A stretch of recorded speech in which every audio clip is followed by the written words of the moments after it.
अस्सलाम वालेकुम, welcome to my YouTube channel learning with G. आज का हमारा लेसन 5 से स्टार्ट हो रहा है। आई होप कि आपने प्रीवियस लेक्चर्स सारे सुन लिए होंगे, सारी उसकी जो वीडियोस हैं वो देख ली होंगी और आप लोगों को समझ भी आ गया होगा। अगर आपको कुछ भी समझ में नहीं आती है तो मोस्टली मैं कमेंट पढ़ रही थी, सब कह रहे थे कि आप कोई टॉपिक मिस कर देती हैं। तो मैं अब कोशिश करूँगी कि आपको जो है वो ज़्यादा डीपली समझाने की कोशिश करूँ ताकि आपको और अच्छे से समझ आ सके। तो एनीवेज़ जो हमारा लेसन नंबर 5 है वो बेसिकली हम लोग पढ़ रहे हैं। मैं आपको दोबारा से याद करा दूं कि हम लोग जो है वो वर्चुअल यूनिवर्सिटी का कोर्स पढ़ रहे हैं 504 सेकेंड लैंग्वेज एक्विजिशन। तो इसका लेसन 5 है डिफरेंस बिटवीन इंडिविजुअल लर्नर्स। अब इसमें टॉपिक्स बने हुए हैं, ठीक है। हम ओवरऑल आज मैं आपके साथ जो बातें डिस्कस करूँगी वो लर्नर्स की होंगी कि कितने टाइप के जो लर्नर्स होते हैं वो लैंग्वेज को किस तरह से कोई पर्सन जो है वो कोई लर्नर जल्दी सीखता है, कोई लेट सीखता है, कौन से फैक्टर्स जो हैं वो आप यूज़ कर सकते हैं और लैंग्वेज जो है वो सेकंड लैंग्वेज जो है वो सीख सकते हैं, कौन से जो फर्स्ट लैंग्वेज इजी होती है, सेकंड लैंग्वेज इजी होती है। तो सारी थ्योरीज़ भी जो डिफरेंट साइकोलॉजिस्ट जो लिंग्विस्टिक्स ने कहा हुआ है, ठीक है, जो लिंग्विस्टिक थे, जो डिफरेंट थ्योरीज़ डिफरेंट लिंग्विस्ट ने कही हुई हैं वो भी आपके साथ शेयर की गई हैं इन लेसन्स में। तो लेसन नंबर 5 जो है वो स्टार्ट करते हैं ताकि आपको जो है वो समझ आ सके। फर्स्ट टॉपिक हमारा जो है वो 26 से 32 तक है इस लेसन में। तो इसमें क्या है, difference between individual learners, cognitive difference, affective difference है, learner as a social being, summary of key points, history of second language. तो इसमें क्या हम लोग पढ़ने वाले हैं इंडिविजुअल लर्नर्स के बारे में कि एक एक इंडिविजुअल के बारे में। इंडिविजुअल मींस एक सिंगल पर्सन की स्टडी करने वाले हैं, एक सिंगल लर्नर की स्टडी करने वाले हैं कि उसके अंदर कौन सी ऐसी कैरेक्टरिस्टिक्स होती हैं, कौन सी क्वालिटीज़ होती हैं, स्किल्स होती हैं कि वो जो है वो जल्दी लर्निंग को सीख पाता है और कौन सी ऐसी जो है ना कैरेक्टरिस्टिक्स नहीं होती जो वो नहीं सीख पाता, ठीक है। और कॉग्निटिव डिफरेंस पढ़ेंगे, अफेक्टिव डिफरेंस पढ़ेंगे, ठीक है। ऐसा सोशल बीइंग पढ़ेंगे लर्नर को, समरी देखेंगे, सारी जो ओवरव्यू है उसका वो देखेंगे, हिस्ट्री देखेंगे सेकेंड लैंग्वेज की।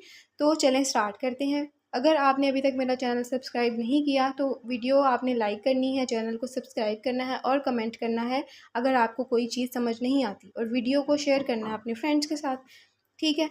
अब जो ये वाला टॉपिक है फर्स्ट पे बताया गया है कि अब जिस तरह से मैंने आपको बताया है कि हमने सारे लर्नर्स की स्टडी करनी है, ठीक है।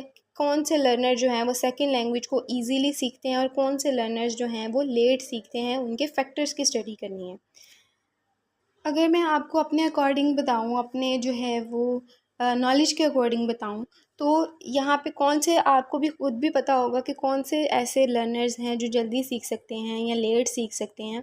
जिनमें इंटरेस्ट होता है किसी चीज़ को सीखने का, वो जल्दी, ऑब्वियस सी बात है कि वो जल्दी सीख सकते हैं। किसी के पास मोटिवेशन होती है, ठीक है, उनके जो है टीचर्स इतने अच्छे होते हैं, फ्रेंड्स अच्छे होते हैं, पेरेंट्स जो हैं वो उनको मोटिवेट कर रहे होते हैं कि आपने ये लैंग्वेज सीखनी है, टीचर्स उनकी हेल्प कर रहे होते हैं उस चीज़ में। तो वो बच्चे जो हैं वो लर्निंग जल्दी इजीली कर लेते हैं, सेकंड लैंग्वेज को जल्दी इजीली सीख सकते हैं। जिनकी पर्सनैलिटी होती है, ठीक है, वो जल्दी सीख सकते हैं। जिनकी एज होती है, अब एक एज ग्रुप होता है कि आप वो चीज़ जो है वो जल्दी पिक कर लेते हो। जैसे छोटे बच्चे हैं, उनको अगर हम कोई भी चीज़ कहें, ठीक है, वो याद करने वाली ना हो, वो जहन में बिठाने वाली ना भी हो, फिर भी वो उसको जल्दी से पिक कर लेते हैं और उनको वो चीज़ एंड टाइम तक याद रहती है।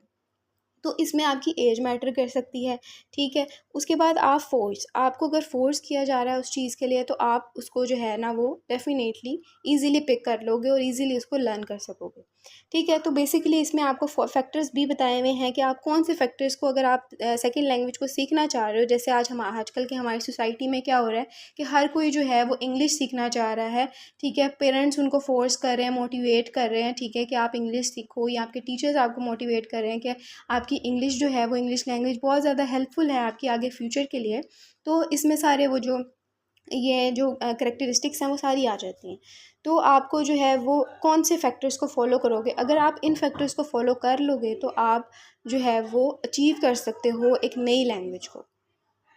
अब इसमें जो है वो इन्होंने जो है वो दो ग्रुप्स में इसको डिवाइड किया है, एक कॉग्निटिव एंड अफेक्टिव, जो हमारी इमोशन से रिलेटेड है, ठीक है। एक कॉग्निटिव है और अफेक्टिव है। अब ये दो ग्रुप्स हैं, ठीक है। कॉग्निटिव क्या है, जो हमारे माइंड से रिलेटेड होता है, जो साइकोलॉजी से रिलेटेड होता है, जो हमारी थॉट्स होती हैं, हमारे माइंड में जो चीज़ें आ रही होती हैं उनसे रिलेटेड है, ठीक है। तो फर्स्ट पे इसका क्या आ जाता है, इंटेलिजेंस, कि आपकी इंटेलिजेंस मैटर करती है कॉग्निटिव फैक्टर में, ठीक है।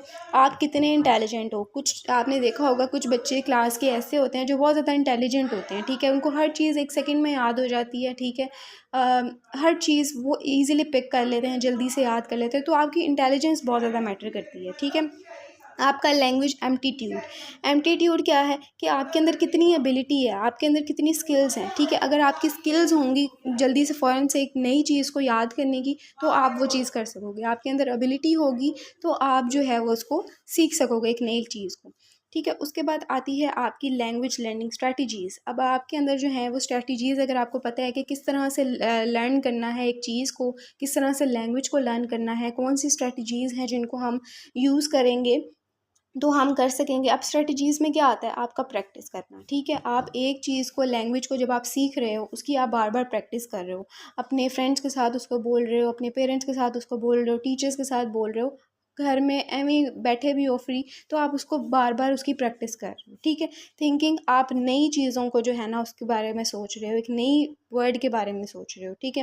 रीडिंग बुक्स, आप रीड कर रहे हो, नई नई बुक्स को रीड कर रहे हो ताकि आपको एक उस लैंग्वेज के बारे में कोई और नया वर्ड मिल सके जिसको आप याद कर सको, ठीक है। ताकि आपको और ज़्यादा पता चल सके कि क्या लैंग्वेज है और क्या इसके नई नई चीज़ें हैं, क्या फ़ीचर्स हैं इसके, ठीक है। लिसनिंग ऑडियो बुक्स, अब लिसनिंग ऑडियो बुक्स में आपकी आ जाएगा कि आप जो है वो आजकल के टाइम में जैसे होता है कि अगर आप कोई लैंग्वेज सीखना चाहते हो तो आप इंग्लिश मूवीज़ देखना शुरू हो जाते हो, तो वो भी लिसनिंग में ही आएगा कि आप कोई इंग्लिश मूवी लगा लेते हो और आप उसको इंग्लिश को और ज़्यादा इम्प्रूव करने के लिए, जैसे आजकल टीचर्स जो हैं वो रिकमेंड करते हैं कि अगर आपने इंग्लिश सीखनी है तो आप इंग्लिश मूवीज़ देखो, ताकि आपको एक चीज़ की जब हैबिट बन जाती है ना कि आप उसको देखोगे, वर्ड्स जो हैं वो दोबारा रिपीट होते हुए सुनोगे तो आप उसको जल्दी से पिक कर सकोगे, ठीक है। तो यहाँ पे जो है वो कॉग्निटिव फैक्टर्स आपके माइंड से रिलेटेड होते हैं, जिसमें intelligence, language aptitude, language learning strategies आती हैं। तो अफेक्टिव फैक्टर्स में हमारे पास आ जाती है एटीट्यूड्स, आ जाते हैं मोटिवेशन, आ जाती है लैंग्वेज एंजाइटी, आ जाती है विलिंगनेस, आ जाती है। तो एटीट्यूड का क्या मतलब है, अगर हम किसी लैंग्वेज को, हमारा एटीट्यूड क्या है, ठीक है, हम सीखना चाहते हैं या नहीं, हम उसके बारे में क्या सोचते हैं, अच्छा सोचते हैं, पॉजिटिव सोचते हैं, नेगेटिव सोचते हैं, तो इसमें भी हमारा एक तरह का इंटरेस्ट ही आ जाता है, ठीक है। उसके बाद आ जाता है लैंग्वेज मोटिवेशन, जब आपको कोई जो मोटिवेट किया जा रहा है किसी भी तरफ से, टीचर हो सकता है वो मोटिवेट कर सकता है, आपके पेरेंट्स आपको मोटिवेट कर सकते हैं, अगर आपको किसी भी, कोई भी पर्सन जो है वो मोटिवेट करता है उस लैंग्वेज के लिए, तो आप लैंग्वेज को सीख सकते हो, ठीक है। लैंग्वेज एंजाइटी, अब इसमें क्या आ जाएगा आपका कि अगर आप तो इस तरह के हो कि आप कोई नई चीज़ को, एक इन्वेंट किया जाता है, जैसे कि नई चीज़ को सर्च किया जाता है, फाइंडिंग पर्सन हो इन शॉर्ट, अगर आप नई नई चीज़ों को फाइंड करना आपको अच्छा लगता है, बुक्स वगैरह आप रीड करते हो और उसमें से जो है वो एक नए नए वर्ड्स जो हैं वो आप याद करने की कोशिश करते हो, ठीक है। नए नए सेंटेंसेस को आप रीड करते हो, स्टोरीज़ हो गई, नॉवेल्स हो गई, उनको रीड करते हो और एक लैंग्वेज आप उस तरह से भी सीख सकते हो, ठीक है, एक नए वर्ड को एक्सपीरियंस करके फाइंडिंग पर्सन हो अगर आप। विलिंगनेस में क्या आ जाएगा आपका एग्रीमेंट, ठीक है, अगर आप एग्री हो या नहीं हो सीखने के लिए, अगर तो आप रेडी हो, आपको ख़ुद भी इंटरेस्ट है, आप ख़ुद भी तैयार हो इस चीज़ के लिए कि लैंग्वेज मैंने सीखनी है, तो आप इजीली लैंग्वेज को सीख पाओगे। तो ये कुछ फैक्टर्स थे जो मैंने आपको साथ शेयर किए हैं। पहला फैक्टर मैंने आपको साथ शेयर किया कॉग्निटिव फैक्टर था और एक फैक्टर था अफेक्टिव फैक्टर्स। अब फर्दर इनके आगे से जो है ना पार्ट्स आ जाते हैं जो हमें बताए जा रहे हैं, ठीक है। बताया कॉग्निटिव फैक्टर के बारे में ही है, लेकिन उनको छोटे छोटे जो फ्रेगमेंट्स हैं उनके थ्रू आपको बताने की कोशिश की हुई है, ठीक है। तो आप लोगों ने यहाँ से रीड भी एक दफ़ा कर लेना है ताकि आपको जो है वो समझ में आ जाए। अब नेक्स्ट यहाँ पे आप देख रहे होंगे दी टू पर्सपेक्टिव्स। अब यहाँ पे दो पर्सपेक्टिव्स की बात की गई है, एक पर्सपेक्टिव है यूनिवर्सल करेक्टरिस्टिक्स का और एक पर्सपेक्टिव है इंडिविजुअल करेक्टरिस्टिक्स का। तो यूनिवर्सल करेक्टरिस्टिक्स क्या हैं, जो हमारे पूरी वर्ल्ड में जितने भी लर्नर्स हैं, जितनी भी पर्सनस हैं जो लैंग्वेज सीखना चाहते हैं, उनकी करेक्टरिस्टिक्स, उनमें यूनिवर्सल करेक्टरिस्टिक में सारे लोग आ जाएंगे दुनिया के, ठीक है। इंडिविजुअल करेक्टरिस्टिक्स कौन सी हैं, जो एक लर्नर की हैं, ठीक है, एक लर्नर की हैं, वो करेक्टरिस्टिक्स आती हैं।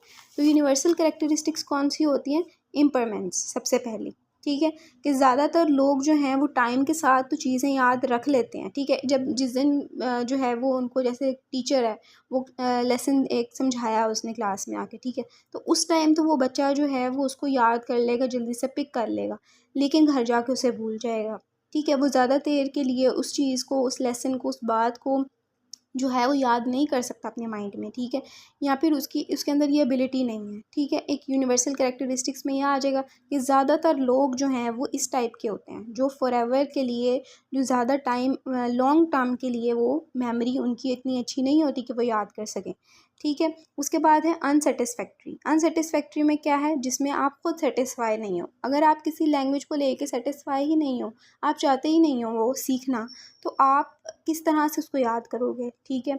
नॉन सेल्फहुड, इसमें क्या है कि आप, अगर आपके अंदर एबिलिटी नहीं है कुछ नई चीज़ फाइंड करने की, नई चीज़ें रीड करने की, नॉवेल्स रीड करने की, तो फिर आप सीख ही नहीं पाओगे, ठीक है। तो ये वो कैरेक्टरिस्टिक्स हैं जो ज़्यादातर लोगों में पाई जाती हैं, ठीक है। अगर आप ना सीखना चाहो या ना सीखना चाहो लैंग्वेज, ठीक है, आप किसी तरह से भी इसको ले सकते हो।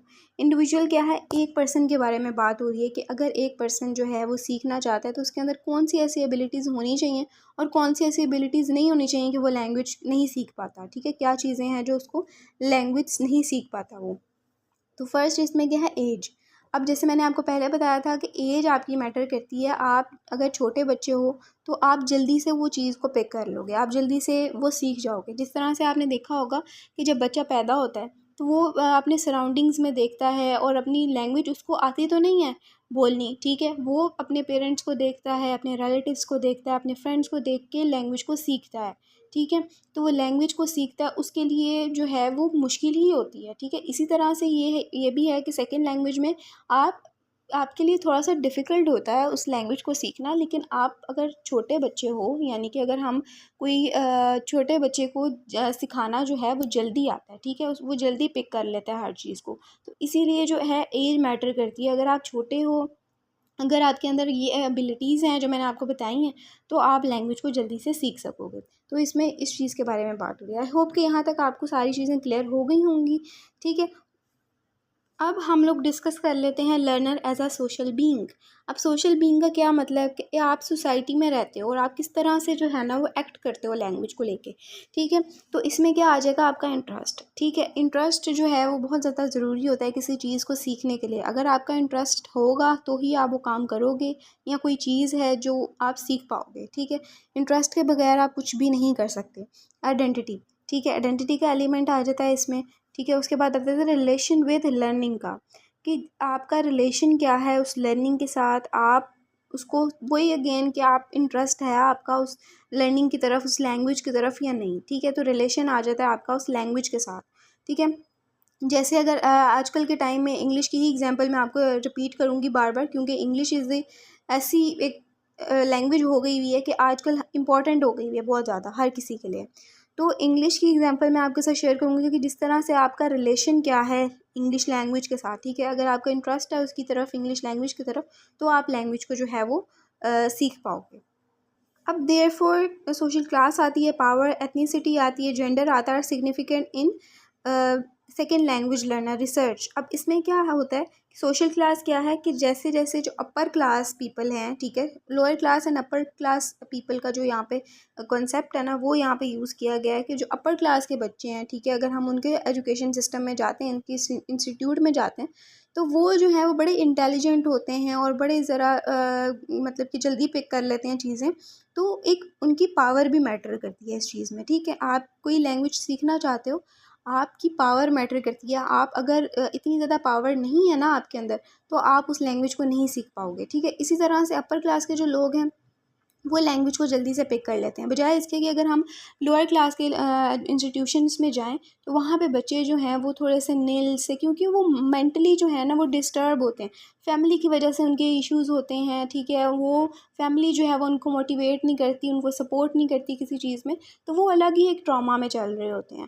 ठीक है, तो यहाँ पे इसी चीज़ के बारे में बात की हुई है कि सोशल क्लास भी आपकी मैटर करती है, और पावर आपकी मैटर करती है, और एथनिसिटी भी आपकी जो है वो मैटर की जाती है इसमें, और एट लास्ट आपका जेंडर।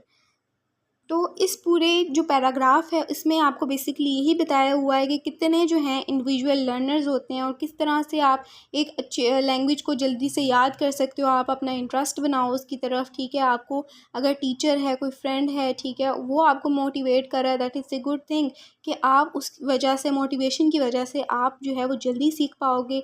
आप अगर आपकी एज छोटी है तो आप छोटी एज से ये नहीं देखो कि आप बड़े होगे तो आप ये चीज़ सीखोगे, लैंग्वेज सीखोगे।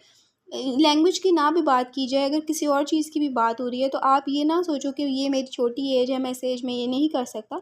जिस चीज़ की तरफ आपका इंटरेस्ट है आप उसको डेफिनेटली कर सकते हो। ठीक है, आपका इंटरेस्ट सबसे मेन चीज़ है जो आपकी उस चीज़ की तरफ होना चाहिए। एनीवेज़ यहाँ पे जो है वो लैंग्वेज की बात हो रही है, तो हम भी लैंग्वेज की तरफ ही रहेंगे। अच्छा, उसके बाद मैंने आपको बताया कि इसके 2 ग्रुप्स हैं, कॉग्निटिव एंड अफेक्टिव। मैं यहाँ पे ओवरव्यू दे रही हूँ सबका, ताकि आपको एक दफ़ा फिर से जो है ना वो क्लियर हो जाए।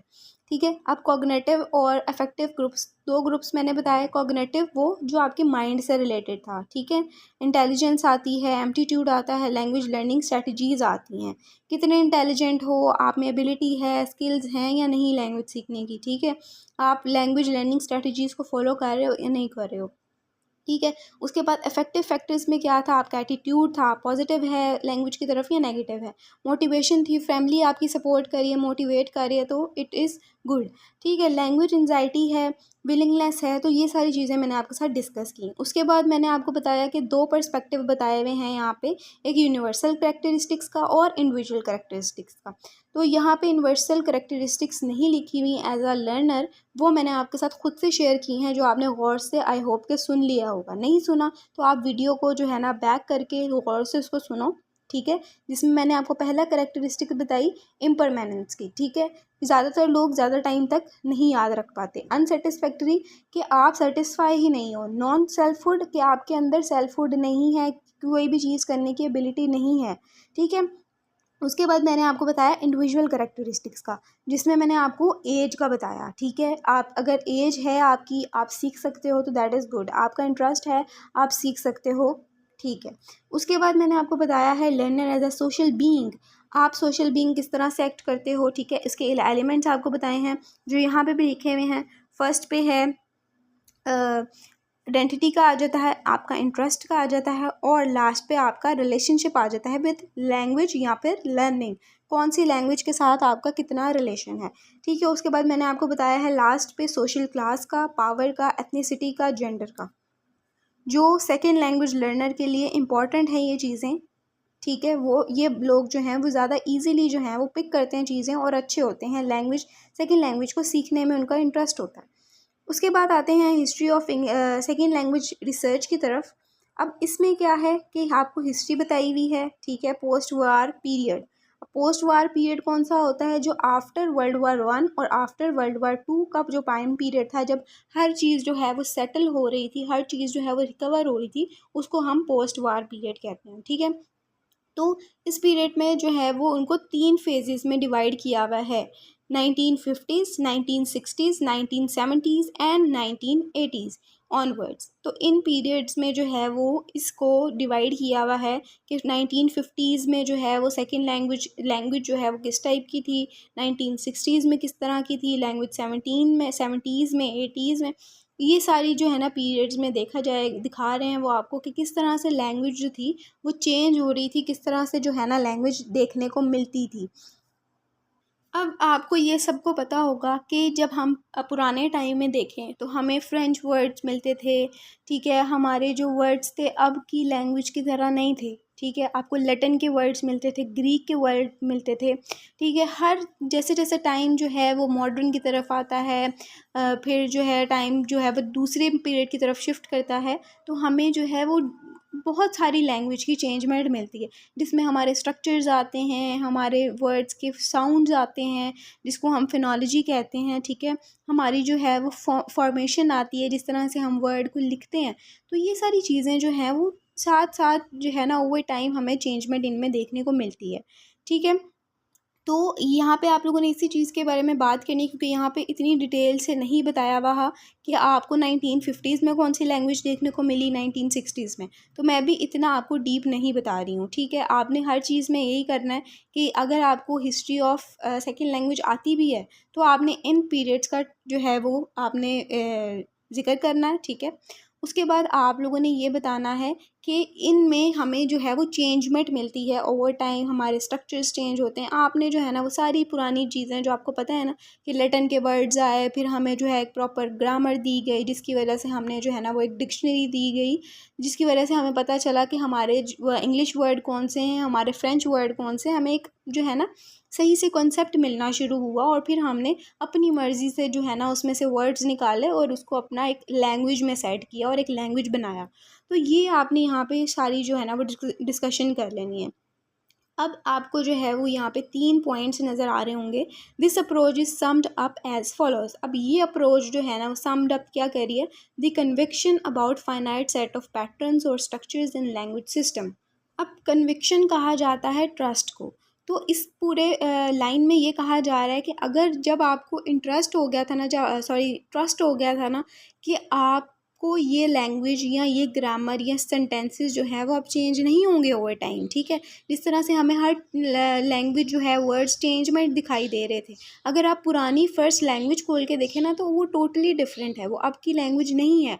ठीक है, बहुत सारे वर्ड्स थे जो हमारे इंग्लिश लैंग्वेज में ही फ्रेंच वर्ड, लैटिन वर्ड्स हुआ करते थे, लेकिन वो तो अब आके हमें एक प्रॉपर जब से डिक्शनरी मिली तब हमें जो है वो समझ आया कि हमारे फ्रेंच वर्ड्स और इंग्लिश वर्ड्स में बहुत ज़्यादा ज़मीन आसमान का फ़र्क है। तो इस लाइन में बेसिकली ये बात की जा रही है कि जब आपको ट्रस्ट हो गया कि आपकी लैंग्वेज, आपका जो स्ट्रक्चर है वो चेंज नहीं होगी, आपकी ग्रामर जो है वो अब यही है, इसके बाद वो चेंज नहीं होगी, तब आपने जो है वो लैंग्वेज को फॉलो करना शुरू किया, लैंग्वेज को बोलना शुरू किया। ठीक है, आपने लैंग्वेज को अपने तरीके से सेट कर लिया।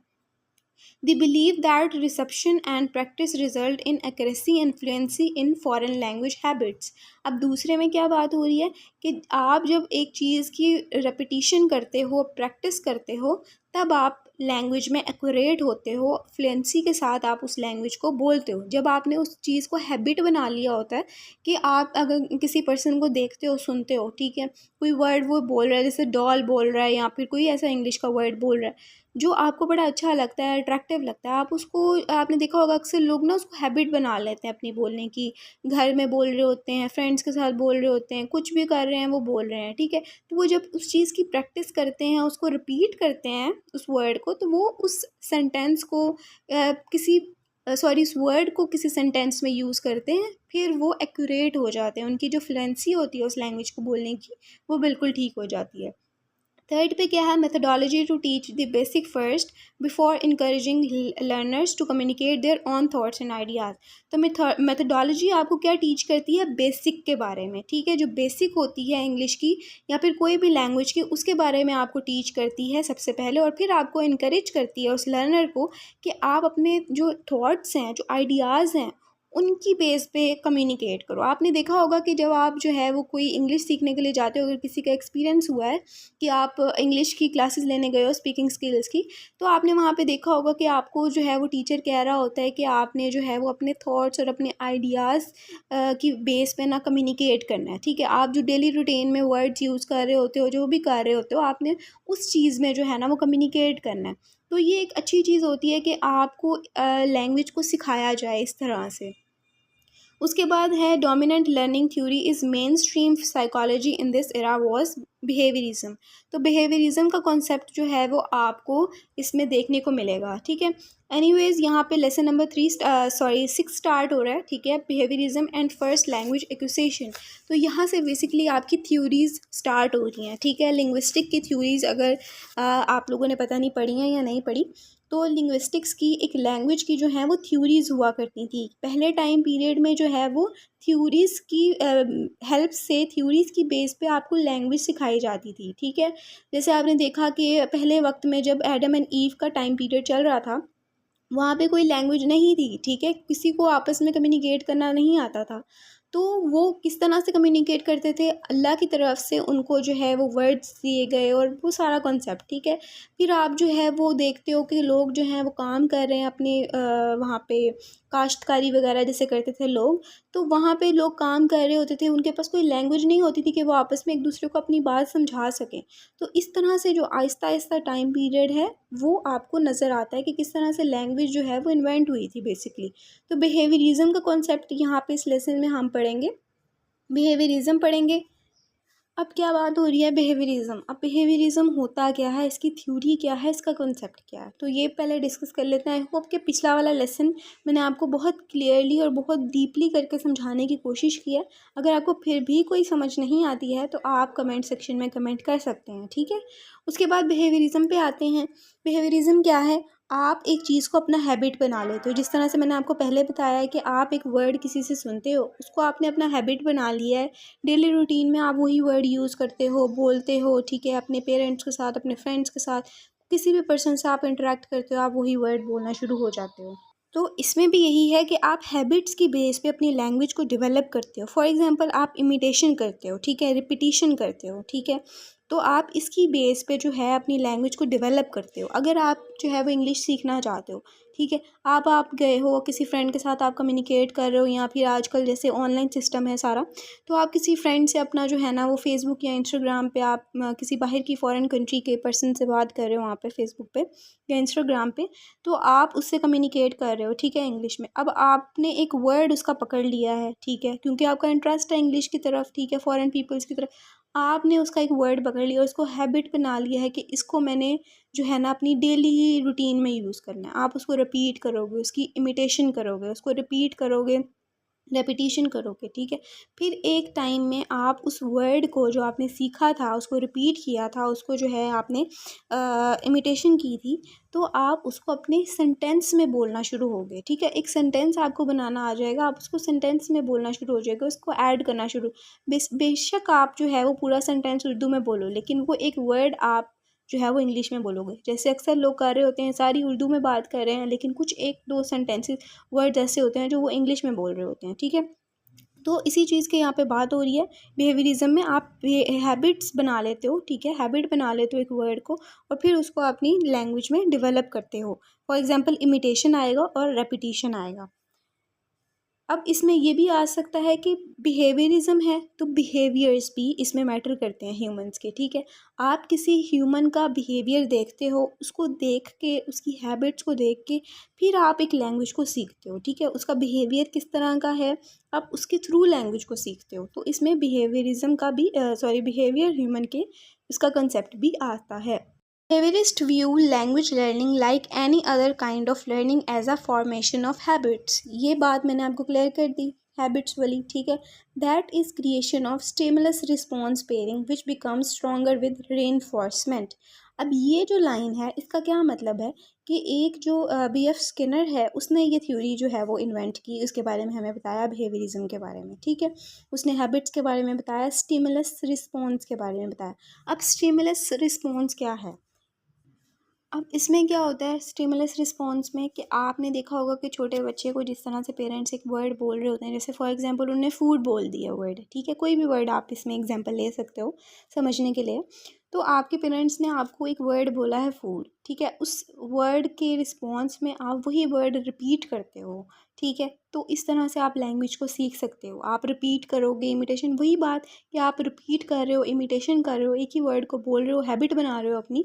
तो ये स्टिमुलस रिस्पॉन्स है। स्टिमुलस मीन्स कि आपने एक वर्ड जो है आपका पेरेंट्स के साथ आपने बोला, पेरेंट्स ने आपके सामने वो वर्ड बोला, उसके बाद उसके रिस्पॉन्स में आपने वही वर्ड रिपीट किया, ठीक है। और फिर अगर आपको पेरेंट्स जो हैं आपको पनिश करते हैं इस चीज़ के लिए, या फिर आपको रिवॉर्ड देते हैं वर्ड बोलने का, तो आप इस चीज़ से भी सीख सकते हो। क्योंकि जिस चीज़ में बच्चों को जो है वो पनिश किया जाए या फिर रिवॉर्ड दिया जाए, तो उनको खुशी होती है एक चीज़ की कि हमने ये वो वर्ड बोला है, हमें रिवॉर्ड मिला है।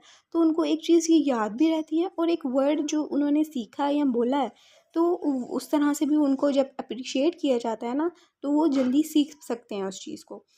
उसके बाद यहाँ पे जो है वो बात की हुई है नोम चॉम्स्की के बारे में भी। खैर हम लोग जो है वो अभी डिस्कस यहाँ पे कर लेते हैं।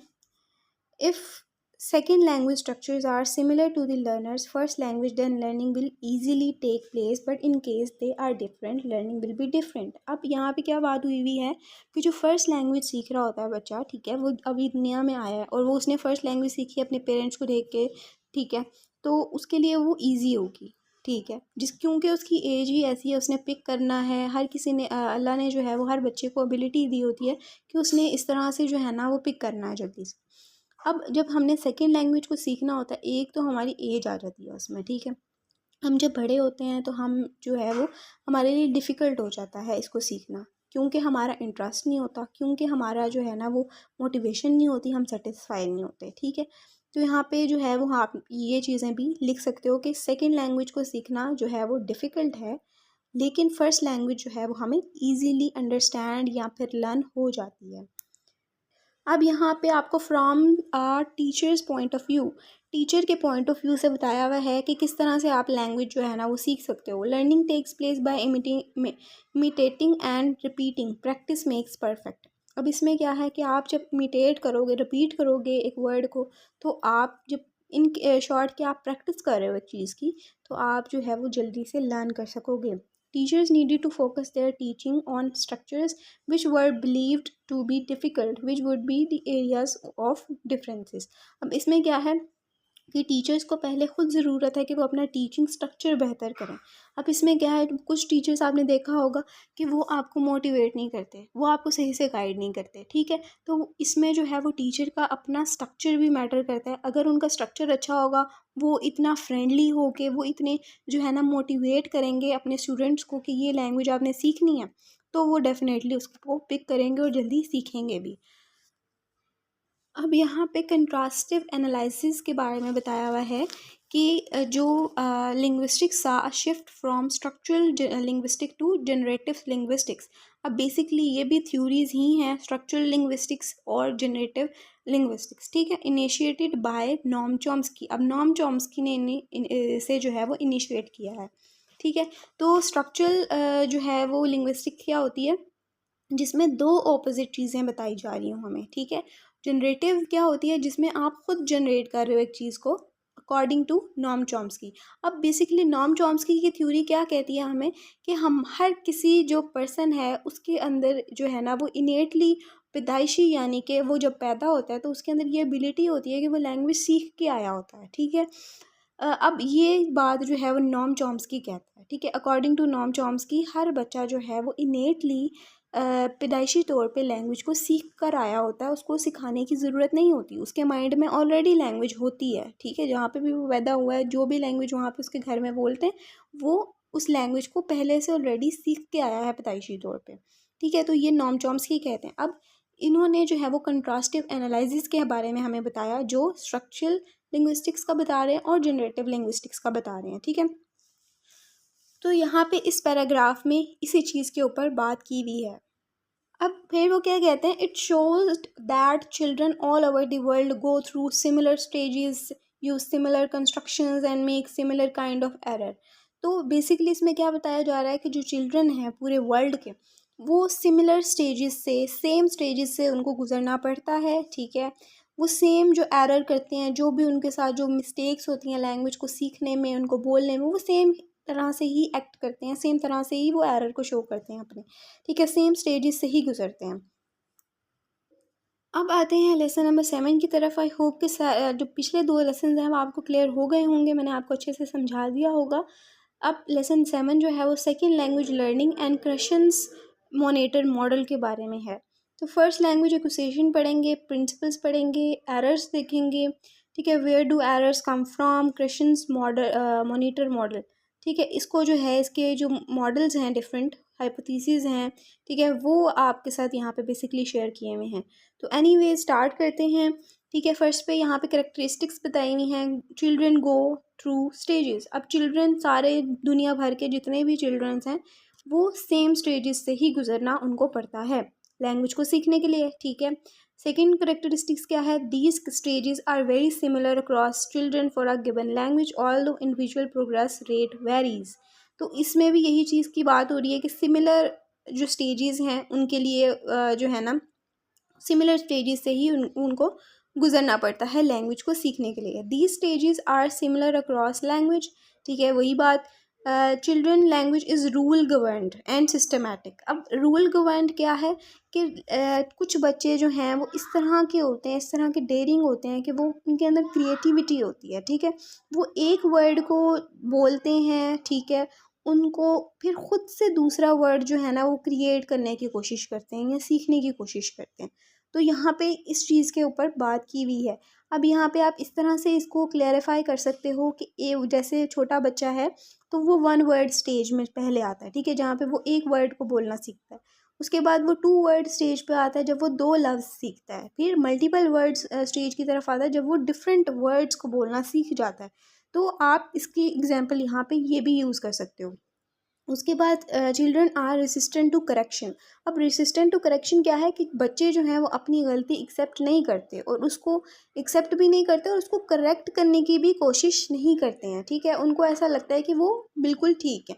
अभी देखो, अगर छोटे बच्चे को कहा जाए, किसी चीज़ से मना किया जाए, तो वो वही चीज़ दोबारा से कर रहा होता है, उसको करेक्ट करने की कोशिश नहीं करते बल्कि उसको रिपीट करते हैं उसको, ठीक है। तो इसी चीज़ की यहाँ पे बात हुई है। अब सेकेंड लैंग्वेज एक्विजिशन क्या है? बेसिकली सेकेंड लैंग्वेज है क्या? सेकेंड लैंग्वेज है चेंज, ट्रांसफॉर्मेशन, ट्रांसफ़र, ठीक है। आप एक लैंग्वेज से दूसरी लैंग्वेज में ट्रांसफ़र कर रहे हो, उसको चेंज कर रहे हो अपनी लैंग्वेज को, ठीक है।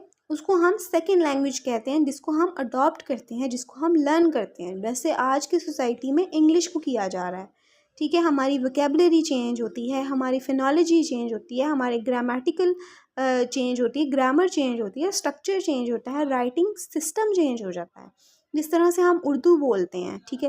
फर्स्टली हम अगर एग्जांपल यहाँ पे लिखें कि हम उर्दू पहले हमारी ज़माने में जो है वो पंजाबी बोली जाती थी, ठीक है। हम पंजाबी को हमारे जो बड़े हैं वो पंजाबी को बोलते थे, उसको लिखते थे, ठीक है, वो जैसे भी था, ठीक है। उनकी जो वोकेबलरी थी, उनकी जो बोलने का तरीका था, उनका जो ग्रामर थी, उनके जो स्ट्रक्चर थे, वो टोटली डिफरेंट थे, ठीक है। फिर आहिस्ता आहिस्ता जो है वो शिफ्ट हुई लैंग्वेज उर्दू की तरफ, ठीक है। उसकी वोकेबलरी, उसको लिखने का तरीका डिफरेंट था।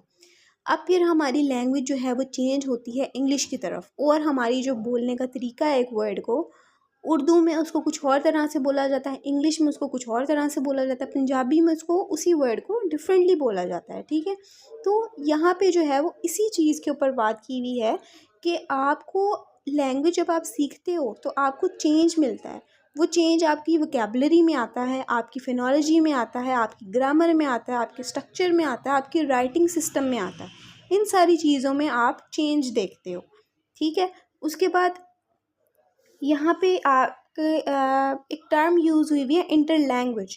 इंटर लैंग्वेज क्या है कि आप अपनी लैंग्वेज के वर्ड्स को दूसरी लैंग्वेज में यूज़ कर रहे होते हो। जब आप आपकी अपनी लैंग्वेज है, यानी कि इंग्लिश है आपकी लैंग्वेज, ठीक है, तो आपने आप अरबी सीखनी है, आपका इंटरेस्ट हुआ है, आपको पेरेंट्स ने कहा, आपको फ्रेंड्स ने कहा अरबी सीखते हैं, तो आपका इंटरेस्ट जो है वो अरबी में हो गया, आप अरबी सीखते हो। और आप समटाइम्स ऐसा होता है कि अपनी जो लैंग्वेज है आपकी इंग्लिश, उसके कुछ वर्ड्स, उसके कोई सेंटेंसेस आप जो हैं वो सेकेंड लैंग्वेज में यूज़ कर रहे होते हो, तो इंटरलिंक कर रहे होते हो। बेसिकली आप दो लैंग्वेजेस को एक दूसरे के साथ लिंक कर रहे होते हो। अगर आपको शॉर्ट में इंटर लैंग्वेज के बारे में पूछा जाता है तो आप इसको जो है वो लिख सकते हो, और अगर आपको लॉन्ग में भी आ जाता है तो आप इसको फिर भी लिख सकते हो, ठीक है। तो मैंने सिर्फ आपको कॉन्सेप्ट दिया है कि आप अपनी लैंग्वेज के कुछ वर्ड्स जो है वो सेकंड लैंग्वेज में यूज़ करने लग जाते हो, उसको हम इंटर लैंग्वेज कहते हैं। अब इस वजह से क्या होता है कि हम अपनी फ़र्स्ट लैंग्वेज को दूसरे में यूज़ कर रहे हैं, ठीक है, हालांकि दूसरी लैंग्वेज कुछ और है, वो टोटली डिफरेंट है, ठीक है, उसकी हर चीज़, ग्रामर, स्ट्रक्चर, सब कुछ डिफरेंट है, टोटली डिफरेंट है। तो इस चीज़ से हम सेकेंड लैंग्वेज को सीखने में थोड़ा सा हमें टाइम लगता है। हम क्योंकि एरर पे एरर और करेक्शन भी नहीं कर रहे और एरर करी जा रहे हैं, तो हमें जो है वो थोड़ा सा टाइम लगेगा उसको, लैंग्वेज को सीखने में। और हम एक नई लैंग्वेज को बना बैठे हैं अब, ठीक है, कि हम फर्स्ट लैंग्वेज के वर्ड सेकंड में जोड़ दिए हैं और एक नई लैंग्वेज जो है वो क्रिएट हो गई है इस वजह से। जिस तरह से मैंने आपको पहले एग्जांपल दी कि आप उर्दू सेंटेंसेस तो बोल रहे हो, लेकिन उसमें एक दो लफ्ज़ जो हैं वो आप इंग्लिश में बोल रहे हो, तो वो पता नहीं कौन सी लैंग्वेज आप बना लेते हो, ठीक है। तो इसको हम इंटर लैंग्वेज कहेंगे। आई होप कि यहाँ पे अब आप जो है वो कंसेप्ट क्लियर हो गया होगा और आप जो है वो ईजिली इस पर लिख सकोगे। क्रेशेंस मोनीटर मॉडल, अब इसमें जो है वो 5 हाइपोथेसिस आते हैं आपके पास। फर्स्ट पे है the acquisition learning hypothesis, second पे है मोनीटर हाइपोथेसिस, थर्ड पे है नेचुरल ऑर्डर हाइपोथेसिस, फोर्थ पे है द इनपुट हाइपोथेसिस और 5 पे है द इफेक्टिव फिल्टर हाइपोथेसिस। तो वन बाय वन करके अब इसको जो है वो डिस्कस करते हैं डिटेल में। अब पहला हाइपोथेसिस क्या है, एक्विजिशन लर्निंग का। अब इसमें सबसे पहले आप देखो कि एक्विजिशन का मतलब क्या है। ठीक है, एक्विजिशन कहा जाता है एक्ट ऑफ एक्वायर को, कि आप कोई चीज़ रिसीव कर रहे हो, आप कोई चीज़ सीख रहे हो, ठीक है, उसको हम एक्विजिशन कहते हैं। अब एक्विजिशन लर्निंग प्रोसेस, अब ये जो है वो दो सेपरेट चीज़ें हैं। एक्विजिशन अलग चीज़ है और लर्निंग जो है वो अलग चीज़ है। ठीक है, लर्निंग तो वही है ना कि आप एक चीज़ को जो है ना वो सीख रहे हो, लर्न कर रहे हो।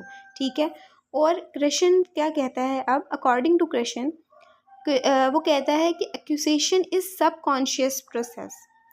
एक्यूसेशन जो है वो सबकॉन्शियस प्रोसेस है, कि आपके माइंड में थॉट्स हैं लेकिन आप उनसे अवेयर नहीं हो, आपको नहीं पता कि वो क्या है, आपके जो है ना मुंह पे वो अल्फाज नहीं आ पाते हैं, वो थॉट्स नहीं आ पाते, आप उनको अपने माइंड में ही रखते हो और उससे आप अवेयर भी नहीं हो। ठीक है, उसके बाद जो लर्निंग है वो क्या है आपका, उसको उसने कहा है कि ये आपको पता है, आपकी कॉन्शियस प्रोसेस है। ठीक है, कि आपको पता है आपके माइंड में क्या थॉट्स हैं और आप उसको यूज़ भी कर रहे हो। ठीक है, तो वो क्लेम्ड करता है, क्रेशन क्लेम करता है इस हाइपोथेसिस का, कि जब हमने लैंग्वेज को इम्प्रूव करना होता है तो हमारी जो इम्प्रूवमेंट है लैंग्वेज की वो डिपेंड करती है हमारी एक्विजिशन पे, नॉट लर्निंग।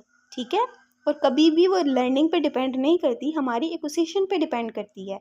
जो हमारे माइंड में हमारे थॉट्स हैं, ठीक है, हमारी जो फीलिंग्स हैं, हमारे जो इमोशंस हैं जिनसे हम अवेयर नहीं है, वो उस पर डिपेंड करती है।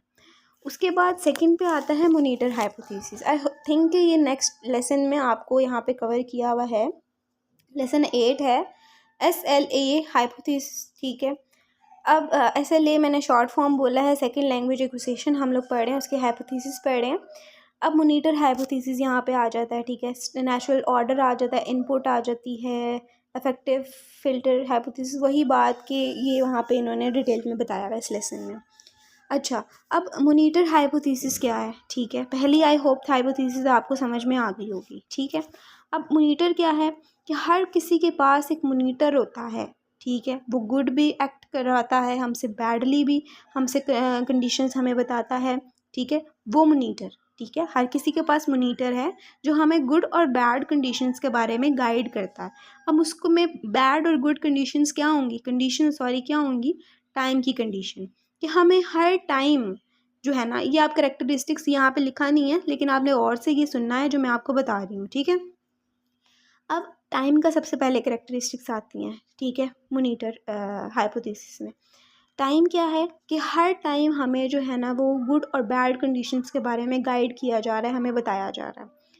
सेकंड करेक्टरिस्टिक्स क्या है, मोनीटर अंडर यूजर्स, कि इसमें जो है वो प्रेफर किया जाता है कि कॉन्शियस स्टेट की जो आपकी नॉलेज होती है उसको यूज़ ना किया जाए, जो आपके माइंड में थॉट्स हैं उनको यूज़ ना किया जाए। ठीक है, आपने अक्सर देखा होगा कि कुछ लोग जो उनके माइंड में चल रहा होता है वो उसको नहीं एक्सप्रेस करते। ठीक है, तो इसी चीज़ के बारे में यहाँ पे बात हो रही है कि आपके माइंड में जो कॉन्शियस नॉलेज है उसको आप ना ही यूज़ करो, ये इस चीज़ के ऊपर प्रेफर करता है।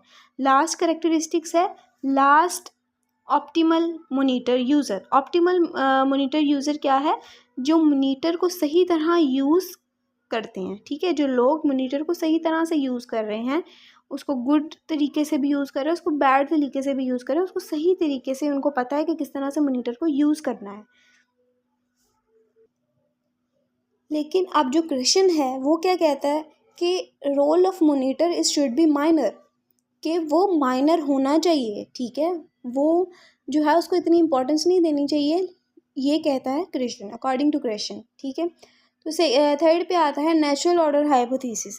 इसमें क्या है, जो हम नेचुरली हमें जो है ना लैंग्वेज आती है, हम फर्स्ट लैंग्वेज जिस तरह से फर्स्ट लैंग्वेज है, ठीक है, हम नेचुरली तौर पे हमें आ जाती है, हम जो है वो अपने पेरेंट्स को देखते हैं वो लैंग्वेज बोलते हुए, कौन सी लैंग्वेज वो बोल रहे हैं। ठीक है, फिर उसको अपने माइंड में बिठाने की कोशिश करते हैं, अगर आपके घर में छोटा बच्चा है तो आप इसको जो है ना वो इजीली समझ पाएंगे कि किस तरह से छोटा बच्चा है वो पैदा होता है और वो जो है ना वो बड़ा होता है फिर वो पेरेंट्स को देखता है। जो पेरेंट एक वर्ड को रिपीट कर रहे हैं ना तो उसको जो है उसके माइंड में वो फिक्स हो जाएगा, ठीक है। फिर वो उस वर्ड को एक्ट करेगा, ठीक है, बोलेगा नहीं लेकिन वो उस वर्ड को उस तरह से एक्ट करेगा, ठीक है। तो यहाँ पे इस चीज़ के ऊपर जो है ना वो नेचुरली ऑर्डर मीन्स कि नेचुरली तौर पे हमें एक लैंग्वेज सीखना आ गई, मतलब बोलना आ गई है, हम सीख रहे हैं नेचुरली तौर पे, जैसे फर्स्ट लैंग्वेज है। अब इनपुट हाइपोथेसिस क्या है, ये सारी चीज़ें मैं अगेन रिपीट कर रही हूँ कि यहाँ पे लिखी हुई होंगी लेकिन मैं आपको अपने तरीके से समझाने की कोशिश कर रही हूँ, क्योंकि मैं इंग्लिश सेंटेंसेस को सिर्फ नहीं चाहती कि मैं आपको बोल दूँ और आप कंफ्यूज हो जाओ। मैं आपको उर्दू में समझाने की कोशिश कर रही हूँ। आप थोड़ा जो है ना वो वीडियो पे फोकस करो कि कौन कौन सी चीज़ें जो हैं वो बोली जा रही हैं। आप उनके एक पेपर पेंसिल पकड़ो और उसको जो है अपने पेपर पे लिखो, ठीक है, कौन कौन से पॉइंट्स को डिस्कस किया जा रहा है और उनके पॉइंट्स को जो है ना वो थोड़ा थोड़ा करके उसको लिखो कि क्या कंसेप्ट दिया जा रहा है। तो आप अपने नोट्स भी बना पाओगे इसकी हेल्प से, ठीक है। एनीवेज, इनपुट हाइपोथेसिस क्या है। अब इसमें जो है वो concern with accusation not learning, इसमें कंसर्न किस पे किया जाता है, एक्यूसेशन पे, नॉट लर्निंग। जिस तरह से पहले हाइपोथेसिस में हमने देखा कि एक्यूसेशन पे, उसमें भी हमारा जो कंसर्न था ना वो एक्यूसेशन पे ही था, इसमें भी एक्यूसेशन पे है, नॉट लर्निंग, ठीक है। लास्ट पे आपके हमारे पास आ जाती है इफेक्टिव फिल्टर हाइपोथेसिस। इसमें क्या है, जिन लर्नर्स के पास सेल्फ कॉन्फिडेंस होता है, मोटिवेशन होती है, गुड सेल्फ इमेज होती है, वो जल्दी लैंग्वेज, सेकेंड लैंग्वेज को सीख पाते हैं, ठीक है। फॉर एग्ज़ाम्पल, अगर आपकी जो है पेरेंट्स या टीचर आपको मोटिवेट कर रही हैं उस लैंग्वेज को सीखने के लिए, आपके अंदर सेल्फ कॉन्फिडेंस है, तो आप उसको ईजीली और जल्दी सीख पाओगे सेकेंड लैंग्वेज को। बेस्ड करती है हमारे इमोशंस पे, ठीक है, जिस तरह से हमने पहले बात की हुई है। तो ये जो है अफेक्टिव फिल्टर हाइपोथेसिस वो बेस करती है हमारे इमोशंस पे। हम इमोशनली सेटिस्फाई हैं, हमारा इंटरेस्ट है, हमें मोटिवेशन दी जा रही है, ठीक है, तो हम जो है वो लैंग्वेज सीख पाएंगे। आई होप कि ये सारे हाइपोथेसिस आपको क्लियरली हो गए होंगे, सीखा समझ में आ गए होंगे। अब है acculturation model of second language acquisition. अब इसमें क्या है कि एक्लट्रेशन क्या है, आपको सबसे पहले मैं ये बता दूं कि एक कल्चर को दूसरे कल्चर के, मतलब कि उसके ट्रेड्स बोरो किए जाएं, ठीक है। एक कल्चर दूसरे कल्चर से ट्रेड्स, उसकी जो करेक्टरिस्टिक्स हैं, उसकी जो अच्छी चीज़ें हैं वो बोरो करे, ठीक है, इसको अकल्ट्रेशन कहते हैं। तो acculturation model of second language acquisition में हमें जो है ना वो इसमें आप पिजन और क्रियोलाइजेशन का भी कंसेप्ट यहाँ पे दे सकते हो, ठीक है। उसके बाद यहाँ पे उन्होंने बताया है कि 2 फैक्टर्स की बात की है अकल्ट्रेशन की, एक सोशल डिस्टेंस का फैक्टर है, एक साइकोलॉजिकल डिस्टेंस है। सोशल डिस्टेंस क्या कहती है और साइकोलॉजिकल डिस्टेंस क्या कहती है, ये लास्टली हम लोग डिस्कस कर लेते हैं, बड़े गौर से आपने सुनना है, ठीक है। सोशल डिस्टेंस क्या है, आपकी क्लास, ठीक है, जिस तरह से मैंने पहले बात की थी अपर क्लास लोअर क्लास, तो ये वही चीज़ है सोशल डिस्टेंस, ठीक है। आप अगर अब मैंने जैसे आपको एग्जांपल दी थी, मैं अगेन आपको रिपीट कर देती हूँ वही एग्जांपल, कि आप जब किसी अपर क्लास की इंस्टीट्यूशन में जाते हो, ठीक है, आप किसी अच्छे स्कूल में इन शॉर्ट जाते हो जिसका बड़ा नाम है, ठीक है, जैसे गैरिजन का स्कूल हम ले लेते हैं, वहाँ पे हम जाते हैं, वहाँ पे हम बच्चों को देखते हैं, वो लैंग्वेज वहाँ पे इंग्लिश सिखाई जा रही है, ठीक है।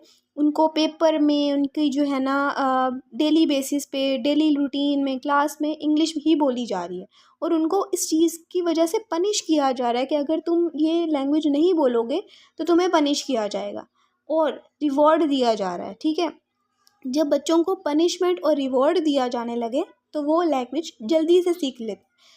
पनिश क्या कि वो फियर फील करते हैं, ठीक है, उनके अंदर खौफ आता है कि अगर हम ये लैंग्वेज नहीं बोलेंगे हमें पनिश किया जाएगा। रिवॉर्ड ये कि वो खुश होंगे कि भाई कि हमें रिवॉर्ड दिया जाएगा, हमने ये लैंग्वेज सीखनी है, ठीक है। तो अपर क्लास में जो है ना लैंग्वेज, सेकंड लैंग्वेज या कोई भी लैंग्वेज, ठीक है, आप जो है वो जल्दी सीख लेते हो, ठीक है। यहाँ पे क्लास आ जाती है, आपकी पावर आ जाती है, एथनिसिटी आ जाती है, जिस तरह से पहले सोशल डिस्टेंस में, ठीक है। उसके बाद साइकोलॉजिकल डिस्टेंस क्या है, जो आपके माइंड से रिलेटेड है, जो आपकी ब्रेन से रिलेटेड है, मोटिवेशन है, एंजाइटी है, सेल्फ कॉन्फिडेंस है। अगर आपको मोटिवेशन नहीं दी जा रही, ठीक है, आपके अंदर एबिलिटी नहीं है, स्किल नहीं है, सेल्फ कॉन्फिडेंस नहीं है किसी चीज़ को करने का, तो आप लैंग्वेज को मुश्किल से सीखोगे या लेट सीखोगे, आपके लिए ईजी नहीं होगा उसको सीखना। आई होप कि सारे lesson number 5 to lesson number 8 तक सारे कॉन्सेप्ट आपको क्लियर हो गए होंगे। अगर कुछ समझ में नहीं आता, आप कमेंट सेक्शन में कमेंट कर सकते हो। जो मैंने आपको बोले हैं चीज़ें, वो आपने गौर से सुननी है, ठीक है। जब आप उसको सुन लोगे, वीडियो को सुन लोगे, अच्छे से समझ आ जाएगी, फिर आपने एक दफ़ा जो है अपने नोट्स खोलने हैं और आपने वो नोट्स रीड करने हैं, ठीक है। जो बातें मैंने आपको बताई होंगी वो आपको समझ आने लगेंगी और ज़्यादा बेहतर तौर पे। इस तरह से करके देखना, आपके लिए ईजी होगा। मिलते हैं अपनी नेक्स्ट वीडियो में इंशाल्लाह। अल्लाह हाफ़िज़।